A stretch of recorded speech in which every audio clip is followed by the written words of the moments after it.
All right, we'll go ahead and get started. I want to thank you for coming out today. This morning I want to give everybody an update on the city's preparation in the unlikely event that someone in our city contracts the Ebola virus. I want to stress that we have no information about anyone in Indy who has the disease or may have the disease. That being said, now is the time for us to prepare should that unlikely circumstance occur. Like many of you, I have watched the events unfolding nationally in recent days concerning Ebola, and it has caused us to ask questions about what is going on here in Indianapolis. My team and I have been working with the county, the state, and the federal officials since the first Ebola patient arrived on U.S. soil, and those preparations continue. We believe we are ready. In a moment, Troy and his team, along with County Health Director Dr. Virginia Kane, will give you a little bit more information about the steps we are taking to protect the people of our city, including our first responders. I understand that people are concerned, but it is important that we remember some basic facts. Ebola is not like the flu. It does not spread through the air or water. You cannot contract Ebola by casual contact with someone who shows no symptoms of the disease. You can only contract Ebola by coming in direct contact with body fluids of someone who is sick with or died from Ebola, objects contaminated with the virus, or infected animals. It is highly unlikely there will be a widespread outbreak of Ebola here in Indianapolis, and it is important for people to remember that. But I know people are concerned. I know they're concerned, and I encourage everyone to use common sense, just as you would to reduce the chance of getting any other illness. People should not change their lives out of fear. When we are done here today, I'm going to the Colts game. So now I'd like to bring up Public Safety Director Troy Rakes to give you an update on the preparations underway with our police, fire, and our ambulance crews. Thank you, Mr. Mayor. Good morning. A couple of things. Once we heard about the Ebola outbreak in Africa, we started looking at our policies and procedures when the CDC said there is always a possibility with travel that someone could come to the United States. So we looked, your Department of Homeland Security always looks at pandemics and the possibility of pandemics and has a plan with that, working with our good friends in the health department. So we started looking at that. It became a lot more real to us when we ended up having 2 patients now in Dallas, learning from what's going on in Dallas. We wanted to make sure that we have been very proactive.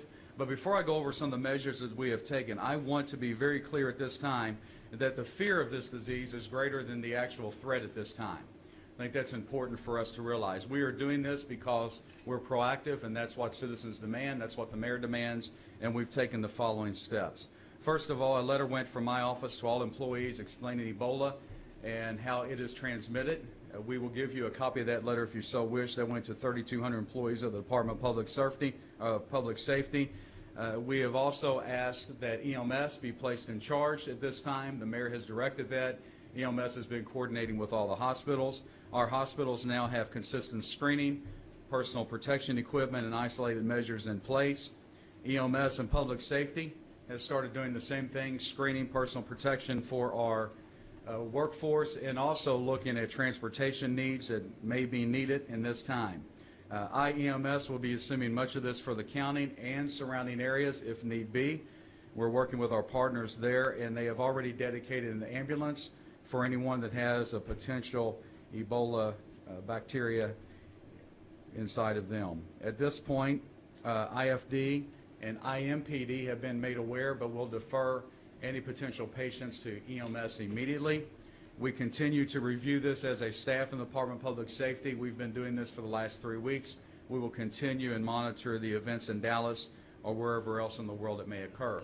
A couple things we do want to make clear today that people can do that may seem a little unusual to talk about, but number one, get a flu shot.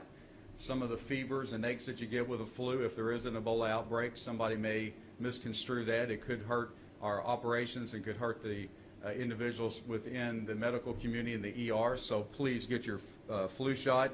The other thing is we're seeing this more and more. The Department of Homeland Security has alerted us to this fact that because of Ebola, there's a lot of scams with Ebola now. People are trying to gain access to people's home computers by giving out information on Ebola. We are asking citizens to only pay attention to reputable news sources or local government on Ebola type information and information gathering so you don't become a victim of some type of cybercrime.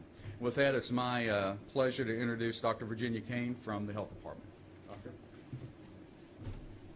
Thank you.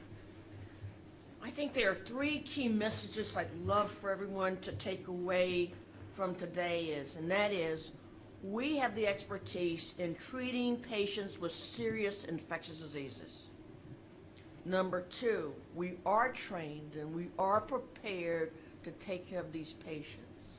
And lastly, it is very important, and we take this very seriously, about protecting our patients, our staff, and our communities. If you carry away any other message, those are the three key messages that you should carry. First, I want to say that the Marion County Public Health Department, in collaboration with IEMS, the Indianapolis Patient Safety Coalition, we have sent out communications to all healthcare professionals in this community about how to do the screening of patients that are coming in your office, how to do the screening of patients who may come in to your emergency rooms, what infection control procedures, what are the best practices related to infection control procedures you should have in place. We are also in the process of evaluating every hospital's infection control procedures that they have in place in terms of how they would handle an Ebola patient. And so I think that's very critical. We've also educated providers on how best to handle laboratory specimens. You know, how you go about doing the tests for Ebola, which is not available in the city. Those specimens have to be sent to the Centers for Disease Control, but first sent to the Indiana State Department of Health. So we have provided for all hospital personnel and other healthcare key facilities a 24/7 contact of our staff, how they can reach us, as well as a 24/7 contact from the Indiana State Department of Health if we have to rush a laboratory specimen to CDC. We have also placed, which is very critical, put in place our quarantine procedures. Now, we are very experienced in terms of monitoring and quarantining patients. We've been doing it all along with our tuberculosis patients, so it's nothing new for us. We also have a mechanism in place in working with different partners, whether it's the airport, whether it's the school systems. If they identify a student that may need to be quarantined, we have good communications that we have made available to all of our partners. One new thing that we are implementing that I think is important that you may want to hear, I think we heard about all the concerns in Dallas, and we've learned a lot from the Dallas experience about, do staff have the proper personal protective equipment they need to have? And I think that was a huge concern that was raised. So the Marion County Public Health Department, in conjunction with the Indianapolis Coalition for Patient Safety, as well as IEMS and MESH Coalition, is making the following recommendations to protect our healthcare workers who may be exposed to suspect or confirmed cases. We're only going to have those personal protective equipment that is available to cover every aspect of the exposed worker's body. Remember, there was concern about some of those personal protective suits had the neck exposed, so if there was a splatter or anything like that, you could be infected. So this may include full impermeable suits that are the use of impermeable gowns with shoes, leg covers, along with masks, face shields, double gloves, head and neck coverings. And this is a buddy system, which is really critical. All PPE, that's the name we call for short, should be placed on and off, taken only under the supervision and observation of a designated trained safety worker. So we have found that most of the healthcare professionals who have become infected. They did it during the process of taking off their gowns and contaminating themselves. So it's critical that you have a trained buddy to assist you in removing your contaminated gowns and equipment. This infection prevention practice with this enhanced personal protection equipment will be the standard of care in Marion County for all healthcare workers. Now, I think of a lot of interest is so that any healthcare worker who is taking care of an Ebola patient, once they have had their final contact, those healthcare workers will be asked to self-isolate themselves. They will report to us daily, temperatures twice a day, and will be restricted from travel for a total of 21 days. So we believe these measures will assure the safety of our valued healthcare workers and will prevent spread into this community.